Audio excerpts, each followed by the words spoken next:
कुछ जगह जिक्र आया है कि किताबों से अब गांधी के हत्यारों को की बातें हटाई जाएंगी। इस देश से गांधी को हटाने की ये पहली कोशिश नहीं है।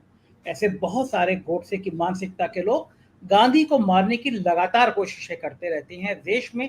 रोज गांधी की हत्या करने की कोशिश होती है, पर क्या गांधी के अस्तित्व को मिटा पाएंगे? वो गांधी जो इस देश के आत्मा में, देश के खून में है, क्या उसको हटा पाएंगे? कौन लोग हैं जो ये बातें करते हैं? कौन लोग हैं जो ये साजिश करते हैं? क्या लगता है दिनेश जी, क्या ये लोग इन अपनी साजिशों में कभी कामयाब हो पाएंगे?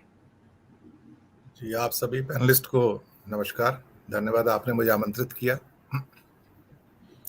मैं प्रदीप जी की बात सुन रहा था और बहुत ध्यान से मैंने उनको सुना। दरअसल इतिहास जो बनना था बन चुका है। अब आप लोगों को दूसरा चश्मा दे रहे हैं कि उस चश्मे से इतिहास को देखो या पढ़ो एक्चुअली।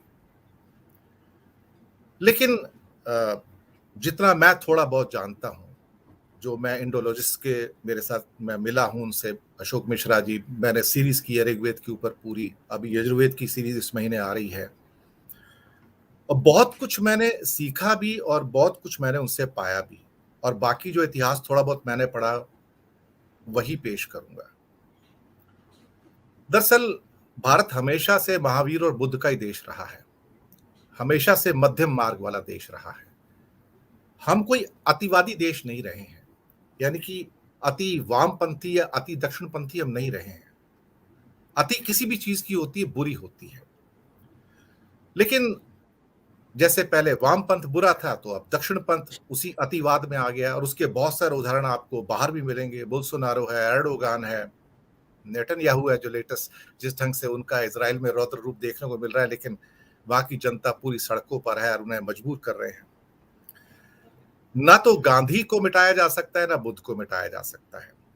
दुख तब होता है जब आप विदेश की भूमि पर जाकर वसुधैव कुटुंबकम की बात करते हैं, one earth one family one future की बात करते हैं, और यहां आकर आप दरारें डालते हैं। यानी कि यहां वो फैमिली भी नहीं रहती, वन फ्यूचर भी नहीं रहता है यहां पर वो वसुधैव कुटुंबकम भी नहीं रहता है। और यहां गांधी को मारकर गोडसे को पुनर्स्थापित करने का प्रयास किया जा रहा है। और किताबों से जो पोर्शन हटाए गए हैं, मेरे पास एक छोटा सा उसका आंकड़ा है। मैं दो तीन चीजें बताना चाहूंगा आपको उसके बारे में, कि जो खासतौर से आरएसएस को बैन करने का जो एक संदर्भ है 1948 का, मेरे ख्याल से 4 फरवरी 1948 को जब सरदार पटेल ने उसको बैन किया था, उन्हें शब्दों का उपयोग किया था कि ये देश के खिलाफ है और बहुत हिंसक और वायलेंट संगठन है, इसके अंदर चोर है, लुटेरे हैं, इनके पास हथियार है, ये सरकारों को आप स्टेज कर सकते हैं। ये उस कम्युनिकेशन का हिस्सा है, मैं आपको बताऊं, वर्बेटिम बता रहा हूं।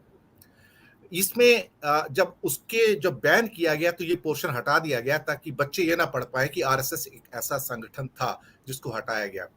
इसमें नाथूराम गोडसे को पहले एक पुणे का ब्राह्मण कहा गया था, एक कट्टरपंथी हिंदू अखबार का संपादक के रूप में बताया गया था, वो पैराग्राफ हटाया गया है। गुजरात दंगों का एक पूरा पैराग्राफ हटाया गया जिसके अंदर कि गुजरात की पूरी सोसाइटी धर्म, जाति और नस्ल के आधार पर क्या अलग अलग मोहल्लों में और अलग अलग एरियाज में बटी हुई है, वो भी इसके अंदर मेंशन है, उसको भी हटा दिया गया है। इसमें कोई शक वाली बात नहीं है। और इसके अलावा आपके महात्मा गांधी का त्याग एक सेक्शन में हिंदू मुसलमान की एकता का जहां पुरजोर समर्थन होता है, वो वाक्य भी हटा दिए गए हैं। कुछ हिस्से जो कक्षा 7 के हैं इतिहास की किताब से, जहां दिल्ली सल्तनत के शासक हैं, तुगलक, खिलजी, लोधी, मुगलक, उन हिस्सों को हटाया गया है। और एक 2 पन्ने की टेबल थी जिसमें हुमायूं, शाहजहां, बाबर, अकबर, जहांगीर की उपलब्धियां थी, वो भी हटा दिया गया है। Kings and chronicles, Mughal court हटाया गया है, सबको पता है।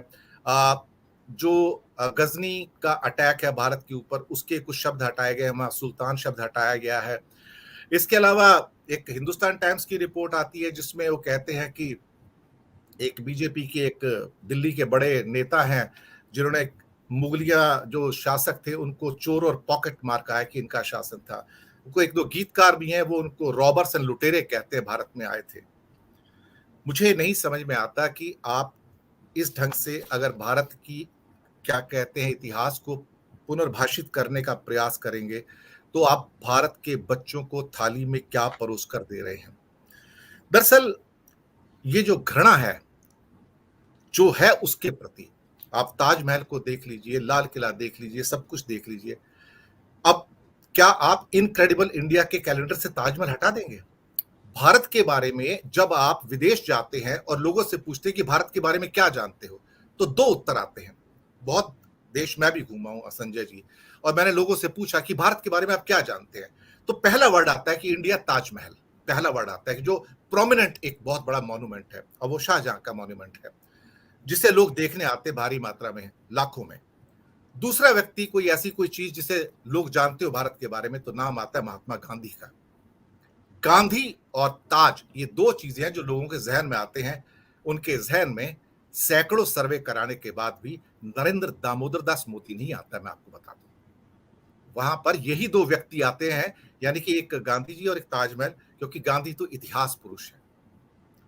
दूसरी बात यह है कि यहां पर कि इस किस्म की जब बातें की जाती है तो हमें एक बात समझ लेनी चाहिए कि भारत हो या लैटिन अमेरिका हो या यूरोप हो, मैं भारत को एक कॉन्टिनेंट के रूप में देखता आया हूं, देश के रूप में नहीं देखता कभी।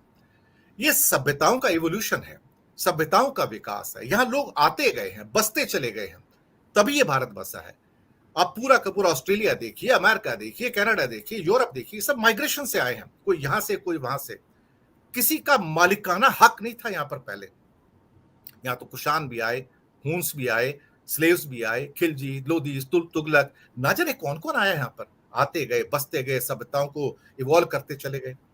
फिर गुलामी की निशानी ढूंढनी है तो एक और गुलामी की निशानी है जो संजय जी आपकी पॉकेट में है, प्रदीप जी की पॉकेट में है, राकेश पाठक जी की पॉकेट में है, लक्ष्मण जी की पॉकेट में है। रुपया निकाल दीजिए उसको। शेरशाह सूरी का रुपया है साहब, चला आ रहा है। नेपाल में भी रुपया है, श्रीलंका में भी रुपया है साहब, ये तो प्रचलन है ना, तो रुपया निकालिए। हर एक की पॉकेट में रुपया है। गुलामी के निशान मिटा रहे हैं ना, तो क्या आप निशान मिटाते मिटाते गांधी को मिटा देंगे? नहीं मिटेगा। तो क्या एक नई परंपरा लेके आएंगे? राजपथ को हटा के आपने कर्तव्य पथ बना दिया, बड़ी अच्छी बात है साहब, स्वागत है आपका।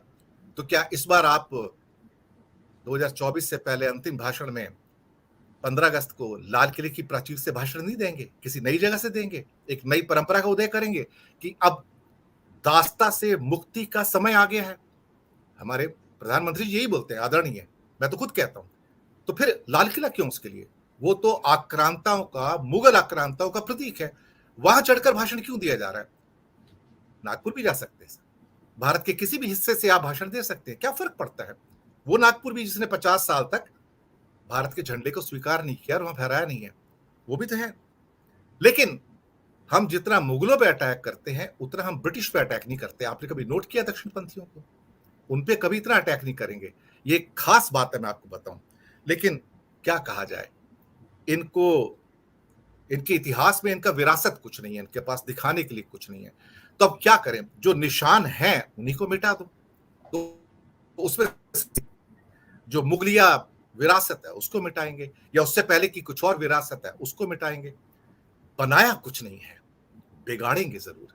यही इनकी उपलब्धि है। बस इतना ही फिलहाल मैं कहना चाहूंगा, क्योंकि बाकी बहुत सारे वक्ता है, मैं उनको सुनना चाहूंगा।